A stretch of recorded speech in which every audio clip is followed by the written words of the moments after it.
Dr. Tinycat requested a piece on why it's harmful to play devil's advocate during social justice discussions, so here we go. Playing devil's advocate is taking the opposite side of an argument, ostensibly to explore a subject from every different angle. And there are a lot of reasons why this dynamic ends up being harmful during social justice discussions, but I'm going to address four of them here. The first is that what gets called devil's advocacy in social justice discussions tends to be a privileged person challenging a marginalized person's perception of their own lived experiences. And that's not actually devil's advocacy, that's emotional auditing. Because it implicitly suggests that a marginalized person's perception of their own lived experiences may somehow not be valid, or may be compromised by virtue of their very marginalization. That someone with privilege is more objective, and that is not accurate. Someone with privilege is merely has a different perspective on oppression. They are not more objective about it. Secondly, this practice presumes that there's some aspect of one's marginalization that someone hasn't considered. And it's typically something that a marginalized person has never had the luxury of never having considered before.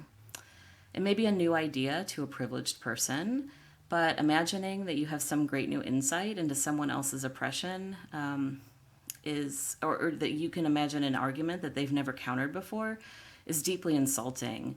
And it's hostile to the basic idea of respecting other people's humanity and respecting that they're experts on their own lives.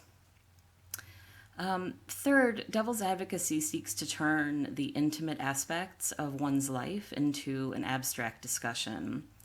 It's really unfair to ask, for example, a woman to leave aside her personal experience in order to discuss feminist issues in an abstract way.